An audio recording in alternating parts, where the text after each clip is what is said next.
لوگ جن کی ظاہری کیفیت یہ ہے کہ وہ سنت اور شریعت کے پابند ہیں، ان کے بارے میں بھی ہم دھوکہ دہی کا فتویٰ دیتے ہوئے ذرا احساس پیدا نہیں کرتے۔ اچھی سوچیں، اچھے گمان، اچھے خیالات، خوبصورت تصورات، اللہ نے بڑی حسین دنیا بنائی ہے۔ اس زمانے میں بڑے خوبصورت رنگ بھرے ہیں کریم رب نے، اس کی قدرت کے جگہ جگہ کرشمے ہیں، اس نے بڑے خوبصورت انسان بنائے ہیں، بڑے پاکیزہ لوگ مرتب فرمائے۔ تو اللہ کی مخلوق میں سے حسن کو تلاش کرنا، اس کی کائنات میں سے خوبصورتیوں کو ڈھونڈنا، گمان بڑے اعلیٰ رکھنا، کیا خوبصورت جملے ہیں مسلم شریف میں۔ حضور فرماتے ہیں اچھا سوچنا بھی اچھی عبادت ہے، اچھا گمان بھی اچھی عبادت ہے۔ آپ کچھ نہ کریں، محض اچھا سوچیں، اچھا گمان کریں، اچھی رائے دیں، مثبت رویہ آپ یقین جگہ۔ اور وہ کوئی کسی نے کہا کہ اس نے بہت بڑا جرم کیا ہے اور مجھے دھوکہ دیا ہے، تو اب بتاؤ اس کے ساتھ کیا کرنا ہے۔ تو ایک صاحب بولے، کہنے لگے بادشاہ سلامت، اس نے آپ کو دھوکہ دیا ہے، یعنی اتنی اس کی جرت ہو گئی۔ کچھ لوگ ہوتے ہیں نا شاہ سے زیادہ شاہ کے وفادار، اب یہ یہاں تک چلا گیا ہے، یہ اس کی جرت، یعنی آپ کو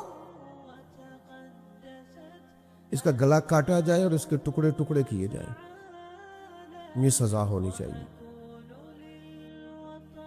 تو جو ایک سالے بزرگ بیٹھے تھے، انہوں نے بات سنی اور پھر گردن جھکا لی۔ تو بادشاہ نے دوسرے مشیر سے پوچھا کیا کرنا ہے؟ اس نے کہا حضرت ہم نے تو زمانہ دیکھا ہے، آپ کی تو دنیا قدر کرتی ہے، لیکن یہ سمجھے کچھ نہیں، یعنی آپ ہی کے بارے میں اس نے یہ کر دیا، اس طرح کریں اسے جلا ڈالیں، ایسے آدمی کی تو راکھ بچنی چاہیے بس۔ تو بزرگ نے دیکھا تو وہ پھر سن کے بعد گردن جھکائی، تو اسی طرح کے مشورے ملے تو سب خاموش تھے۔ ان خاموشیوں میں ایک فقیر فاقہ مست بھی تھے،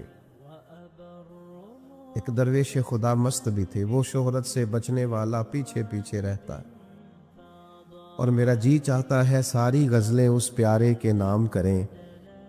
وہ پیچھے کونے میں ایاز بھی چھپے ہوئے ایک باریک دانوں کی تسبیح لیے اپنے اللہ کی یاد میں مصروف تھے۔ کہاں منشور ہم اور کہاں ہنگامے محبت کے، ایک حجرے میں رہتے ہیں خدا کو یاد کرتے ہیں۔ وہ پیچھے سے کونے میں آرام سے بیٹھے تھے۔ بادشاہ نے نظر جو اٹھائی، آواز جو گونجی، کہا یاز آپ بھی تو بتائیے نا کیا کرنا ہے اس کے ساتھ، اس نے ہماری نافرمانی کی ہے، ہمیں دھوکہ دینے کی کوشش کی ہے اور ہمارے اعتماد کو ٹھیس پہنچائیے، بتاؤ کیا کریں۔ تو فقیر کی جھکی ہوئی نظریں اٹھیں اور پھر ہاتھ باندھے کھڑا ہوا، کہنے لگا بادشاہ آپ کا اقبال بلند ہے، یہ بلند ہی رہے گا، عزتیں اللہ نے دی ہیں، اللہ ان میں دوام پیدا فرمائے گا۔ اس بیچارے سے غلطی ہو گئی، یہ بیچارہ بھول گیا تھا۔ انسان غلطیاں کرتے ہیں، ہم کئی بار غلطیاں کرتے ہیں، ہمارا رب ہمیں معاف کر دیتا ہے۔ چلیں آپ بڑے ہیں، بڑوں کو بڑے حوصلے ہی دکھانے پڑتے ہیں، اس فقیر کی مانے تو چلو معاف کر دیں، آپ درگزر فرمائیں۔ وہ اپنی غلطی پر شرمندہ ہے، آئندہ نہ کرنے کا عہد کرتا ہے، چلیں چھوڑ دیں، معاف کر دیں۔ بادشاہ اب وہ سب کی رائے کیا تھی، اور یہاں بالکل ایک عنوان ہی دوسرا آ گیا اور مضمون ہی بدل گیا اور بالکل مختلف بات ہو گئی، اور محفل جو تھی وہ رخ ہی دوسرا اختیار کر گئی۔ تو بادشاہ نے ان بزرگوں کی طرف دیکھا، کہا آپ بچے ہیں، آپ بتائیے کیا کرنا چاہیے۔ تو بزرگ کہنے لگے سب نے ٹھیک کہا ہے، جس کی مرضی بات کے مطابق فیصلہ کر دیں۔ تو بادشاہ ان بزرگوں کی بات سن کے بہت سر پٹائے، کہا یہ کیا بات ہوئی؟ وہ جس نے کہا کاٹ دے اس نے بھی ٹھیک کہا، جس نے کہا جلا دے اس نے بھی معاذ اللہ ٹھیک کہا ہے، اور جس نے کہا ہے کہ معاف کر دیں اس نے بھی ٹھیک کہا ہے۔ تو بادشاہ کہنے لگے ہر شخص اپنے ظرف کے مطابق بات کرتا ہے، ہر آدمی اپنے گمان کے مطابق بات کرتا ہے، یہ ایاز نے آپ کو کبھی بتایا نہیں یہ سید زادہ ہے، اس نے جو بات کی ہے اپنے ظرف کے مطابق بات کی ہے، تیری نسل پاک میں ہے بچہ بچہ نور کا، تو ہے عین نور تیرا سب گھرانہ نور کا، ان کے مزاج میں معاف کرنا ہے، ان کی طبیعت میں درگزر کرنا ہے، ان کو سکھایا ہی معاف کرنا گیا ہے۔ بادشاہ جس نے جو کہا اپنے گمان کے مطابق کہا، انہوں نے جو کہا اپنی سوچ کے مطابق کہا، فقیر سے پوچھو تو وہی کر دو جو ایاز نے کہا ہے۔ میرے بھائی، آپ کا گمان مضبوط ہونا، آپ کی سوچوں کا طاقتور ہونا، یہی تو آپ کو طاقتور کرتا ہے۔ جن کے ارادے بڑے ہوتے ہیں وہی تو محنت زیادہ کرتے، جن کے حوصلے بڑے ہوتے ہیں وہی تو زیادہ لوگوں کو لیڈ کر پاتے، جن کا ظرف بڑا ہوتا ہے وہی تو بڑے کارہائے نمایاں سر انجام دیتے ہیں۔ لیکن ہماری سوچوں میں بڑی کمزوری آئی ہے، ہمارے لہجے کے اندر بڑی کمزوری آئی۔ میں نے دیکھا ہے کہ گزرتے ہوئے وقت کے ساتھ ساتھ لوگوں کا رویہ یہ ہو گیا ہے کہ بس میں ہوں اور میرے علاوہ کوئی بھی نہ ہو۔ آپ مضبوط ذوق پیدا کریں اپنی زندگی کے اندر، بڑے حوصلے پیدا کریں، بڑے گمان پیدا کریں۔ 10 دن قیام کیا ہے نبی کریم علیہ السلام نے طائف کے اندر، 10 دن۔ اگر آپ کی زیادہ توجہ ہو میری بات پر تو 10 دن حضور قیام فرما رہے اور ایک شخص نے بھی کلمہ نہیں پڑھا، بلکہ جو عربوں کا مزاج تھا نا، خوش آمدید کہنے کا اور مہمان نوازی کرنے کا اور مثبت رویہ پیش کرنے کا اور خدمت کرنے کا، وہ جو ان کے مزاج اور رواج تھا وہ بھی انہوں نے نہیں کیا کام۔ 10 دن حضور کا قیام رہا، الٹا انہوں نے پتھر مارے، اوباش نوجوانوں کو معاذ اللہ پیچھے لگا دیا، بہت ساری ذہنی، اعصابی اور جسمانی تکلیف دی۔ اتنے سخت رد عمل کے بعد نبی کریم علیہ السلام ایک باغ میں تشریف لے آئے، کریم تشریف فرما ہے، غلام ساتھ ہے۔ غلام عرض گزار ہوئے، یا رسول اللہ صلی اللہ تعالی علیہ وسلم، جو روایتی اخلاق ہے عرب کا یہ تو اس سے بھی بہت آری نکلے، حضور اتنی تکلیف دی، آپ کرم نوازی فرمائے، ہاتھ اٹھائیں، دعا کریں یہ برباد ہو جائیں، آپ بندہ نوازی فرمائیں، ان کے لیے دعائیں ضرر کریں، تباہ ہو جائیں یہ۔ حضور فرمانے لگے کر دو دعا، رسول اللہ کر دیجئے۔ تو محبوب نے ہاتھ اٹھائے، کہا اے اللہ انہیں ہدایت عطا فرما، یہ جانتے نہیں یہ کیا کر رہے ہیں، انہیں شعور نہیں یہ کیا۔ آپ چھوٹے بچے کے بارے میں کہتے ہیں نا، ابھی بچہ اسے تو پتہ ہی نہیں، اس کا شعور ہی نہیں، سوچ ہوتی ہے نا ایک کہ بھئی بچہ ہے، نادان ہے، اسے کیا خبر ہو۔ تو کریم اللہ کے حضور عرض کرتے، مالک انہیں شعور ہی نہیں ہے، انہیں پتہ ہی نہیں ہے یہ کیا کر رہے، تو انہیں ہدایت کا نور عطا فرما، تو ان کے حق میں فضل والا فیصلہ فرما۔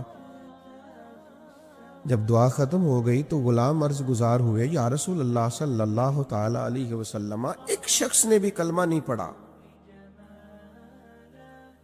اور ان کا رویہ ہمارے ساتھ انتہائی سخت اور ترش رہا، لیکن حضور آپ نے پھر بھی ان کے لیے دعا فرمائی اور ہدایت کی دعا کی، حالانکہ ایک بھی نہیں مانا۔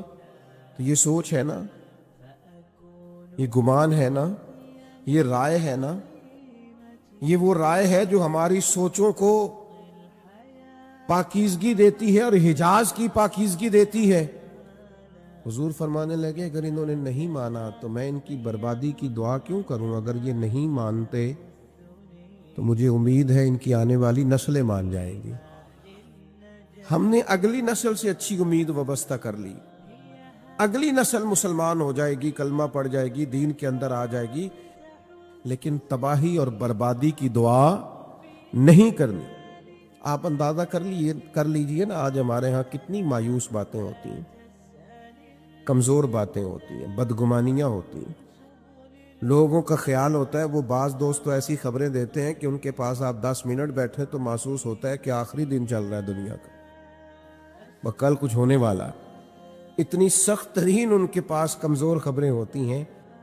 اچھا گمان، اچھی رائے اور خوبصورت طرز کلام، یہ جو لوگ خوش رہنا چاہتے ہیں نا، اس کا بھی ایک ہی نسخہ ہے کہ سوچا اچھا کریں، مثبت رہا کریں۔ آپ یقین کریں کہ زندگی میں بہار آ جائے گی۔ بہت سارے لوگ زندگی میں دیکھے ہیں جن کو زیادہ پرواہ ہی نہیں ہے، خوش رہتے ہیں، آگے بڑھ جاتے ہیں۔ کسی نے کچھ کہہ دیا تو کہتا چلو کوئی عرض نہیں، کہہ دیا تو پھر کیا ہوا۔ ایک حدیث ہے مشکات شریف میں بڑی خوبصورت، زندگی میں بڑا کچھ اس کے مفاہیم سے سیکھنے کو ملتا ہے۔ کچھ لوگ نا جب ہار جاتے ہیں نا پورے طور پر، تو پھر وہ معاذ اللہ ثم معاذ اللہ نقل کفر، کفر نباشت، پھر وہ گالم گلوچ پہ آ جاتے ہیں۔ جب دلیل کی دنیا سے ہار جاتے ہیں، پھر کمزور پڑ جاتے ہیں تو ایسے رویے اختیار کرتے ہیں۔ عرب کے لوگ بھی جب پورے طور پر ہار گئے نا، کمزور پڑ گئے، تو پھر انہوں نے ہاری ہوئی ایک تجویز سوچی، یہ مشکات شریف میں موجود ہے۔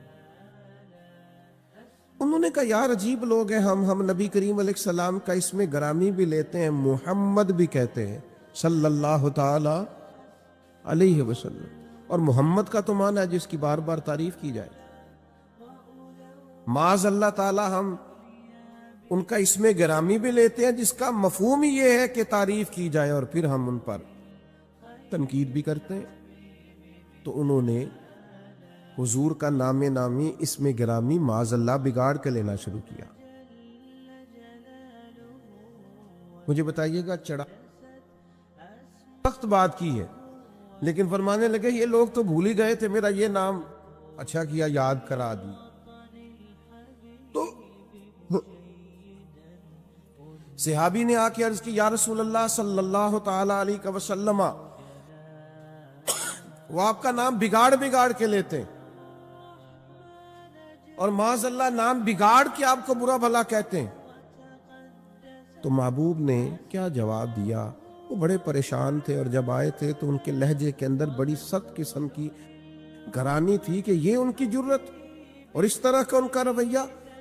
بڑی تکلیف میں تھے، پریشانی میں تھے، مایوس تھے، اور ان کے لیے سخت رائے رکھتے تھے۔ حضور نے کیا فرمایا؟ فرمایا یشتمیون مزمما ویلعنون مزمما وانا محمد صلی اللہ تعالی علیہ وسلم۔ فرمایا وہ کسی مزمم کو برا بھلا کہتے ہوں گے، کسی مزمم کو گالی دیتے ہوں گے، مجھے تو اللہ نے محمد بنا کے بھیجا ہے، میں تو محمد ہوں۔ پتہ نہیں کس کی بات کر رہے ہیں۔ جب آپ اس سوچ کے مطابق چلیں گے تو زندگی بڑی خوبصورت گزرے گی۔ جب آپ کا خیال ہوگا نا پتہ نہیں وہ کس کی بات کر رہا تھا، نہ جانے وہ کس کے بارے میں یہ تبصرہ کر رہا تھا، آپ خوش ہو جائیں گے۔ لیکن ہم کیا کرتے ہیں؟ وہ دو لوگ بیچارے جو دور کھڑے ہیں نا، وہ مفت میں ہم کھینچ کے لے آتے ہیں کہ میرے خلاف ہی باتیں کر رہے ہیں۔ او بھائی آپ اتنے اہم نہیں ہیں، ان کو کوئی اور کام بھی ہو سکتا ہے، وہ کوئی اور گفتگو کر رہے تھے۔ آپ کو کیوں ایسا لگتا ہے کہ سارا زمانہ آپ ہی کو ڈسکس کرتا ہے؟ اور بھی غم ہے زمانے میں محبت کے سوا، اور بھی بڑے کام ہیں لوگوں کو کرنے کے۔ آپ کو کیوں ایسا محسوس ہوتا ہے کہ سب آپ ہی کی بات کرتے ہیں اور سب آپ ہی کا ذکر کرتے ہیں؟ ڈھیر سارے لوگ ہیں جو آپ کو جانتے بھی نہیں ہیں، شمار بھی نہیں کرتے ہیں۔ دنیا کہیں اور بستی ہے، کسی اور جگہ پہ لوگ چیزوں کو دیکھتے ہیں۔ اچھا گمان رکھیں، اچھا سوچا کریں، اچھی رائے دیا کریں، مثبت طرز زندگی اپنائیں، خیر والا معاملہ کریں۔ ہمارے بزرگوں نے یہاں تک بیان کیا ہے کہ آپ باہر گلی میں نکلے اور نماز پڑھ کے آپ نکلے تو آپ کو ایک نمازی اور نیک اور صالح اور دیندار آدمی باہر سے آتا ہوا دکھائی دیا، یہ گمان مت کریں کہ دیکھو جی اس نے جماعت سے نماز ہی نہیں پڑھی۔ یہ گمان کریں کہ ہو سکتا ہے وہاں پڑھ کے آ رہا ہو جہاں 15 منٹ پہلے ہو جاتی ہے۔ آپ اچھا کیوں نہیں سوچتے؟ مثبت رائے کیوں نہیں رکھتے؟ آپ خیر والا معاملہ کیوں نہیں کرتے؟ اچھے گمان۔ اور پھر میں نے بہت سارے لوگوں کے بارے میں لوگوں کو یہ کہتے ہوئے دیکھا ہے، دیکھو یہ آدمی جو ہے نا یہ فلاں معاملے کے اندر بڑا منفی کام کرتا ہے، دیکھو یہ فلاں کام. اچھا، مجبوری نہیں سمجھتے، تکلیف نہیں سمجھتے. وہ کسی نے کہا تھا کہ کچھ تو مجبوریاں رہی ہوں گی، یوں ہی کوئی بے وفا نہیں ہوتا. کہیں ہو سکتا ہے کوئی مجبوری کسی کی ہو، کوئی تکلیف ہو. حضرت بشر حافی رحمۃ اللہ تعالی علیہ نا جامع مسجد بغداد شریف میں جمعے کے فرض پڑھنے کے بعد نکل جایا کرتے تھے.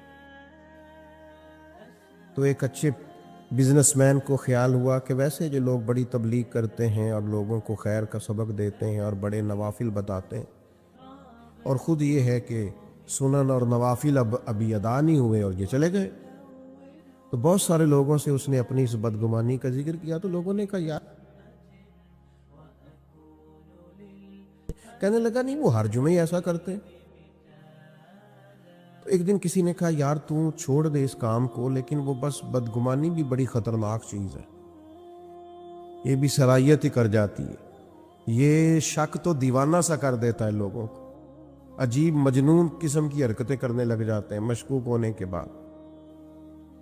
تو ایک دن اس نے نماز جمعہ پڑھا اور حضرت کے پیچھے جاسوسی کرتے ہوئے نکل گیا، جو سخت منع ہے دین میں. تو شیخ مسجد شریف سے نکلے اور ایک نان بائی کی دکان سے انہوں نے نان خریدے. تو پھر ایک اور بدگمانے کی، کہنے لگا اچھا بھوک بڑا تنگ کرتی ہے اس لیے سنتیں چھوڑ دی، اس لیے نوافل چھوڑ دیے. پھر حضرت نے ایک جگہ سے کباب لیے تو کہا دیکھو عمر دیکھو اور ان کے ذائقے دیکھو، کس عمر میں بدگمانی پہ بدگمانی. لیکن تھوڑا سا شیخ تیز قدموں سے چلے اور ایک آبادی ختم ہوئی تو ایک بے آباد سی جگہ آئی، اور پھر تھوڑا سا آگے بڑھے تو ایک کچا سا گھر آیا. حضرت شیخ نے دروازہ جو کھولا تو سامنے پلنگ پر ایک فالج زدہ معذور مریض پڑا ہے. شیخ دوڑ کر کے گئے، پہلے اس کو سیدھا کیا، پھر پیالے میں پانی لے کے اس کا منہ دھویا، اور پھر وہ کباب توڑ کے لقمہ بنا کر کے اس کے منہ میں ڈالا، اور پہلا لقمہ ڈالتے کہنے لگے معاف کر دینا، جمعے کو مجھے آتے ہوئے دیر ہو جاتی ہے، ابھی تو میں نے سنتیں بھی پڑھنی، ابھی تو میرے نوافل باقی ہیں، لیکن آپ کی بھوک تیز نہ ہو جائے میں دوڑ آیا.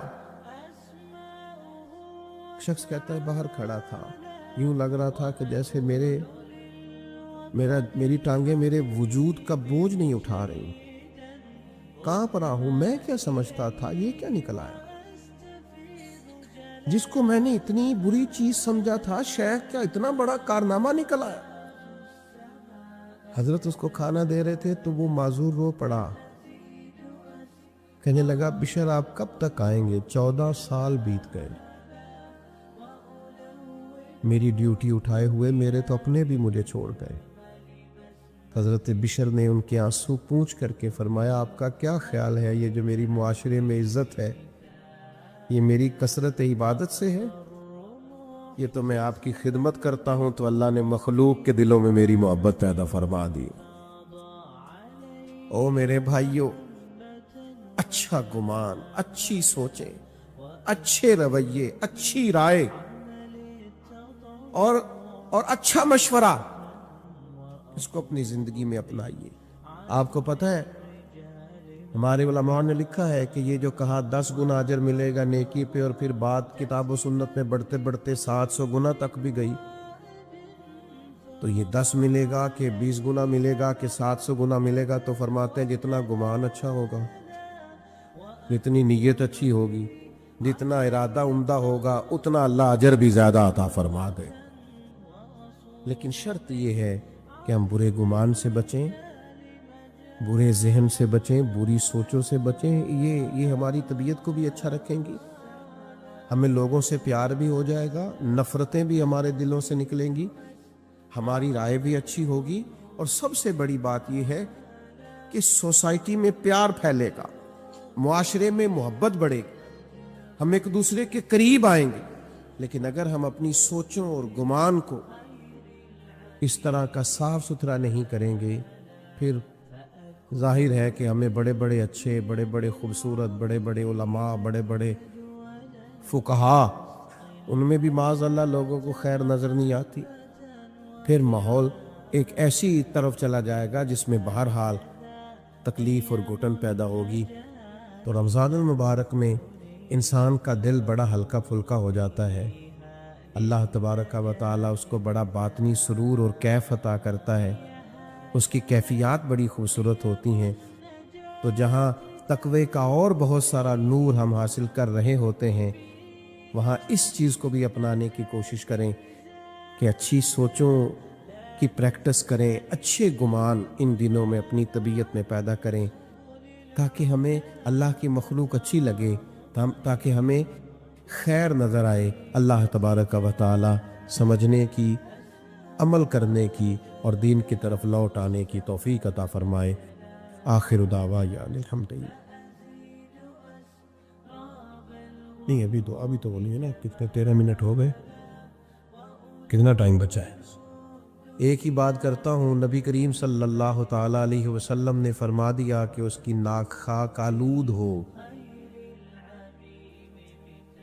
جو رمضان کو پائے اور پھر بھی اپنی بخشش نہ کرا سکے، یعنی اس کو زندگی میں رمضان مل تو گیا لیکن اس سے وہ خیر حاصل نہیں کر سکا، تو یہ تو بہت بڑی خیر پانے کا ایک ذریعہ ہے اور بہت بڑا اجر حاصل کرنے کا ایک ذخیرہ ہے، بشرط یہ ہے کہ اہمیت دیں، توجہ کریں اور کسی لمحے کو ضائع نہ ہونے دیں۔ اللہم صلی علی سیدنا و مولانا محمد معدن الجود والکرم وآلہ وصحبہ وبارک وسلم۔ اللہ کریم ہم سب کا یہاں جمع ہونا، مل بیٹھنا اپنی بارگاہ میں قبول فرما۔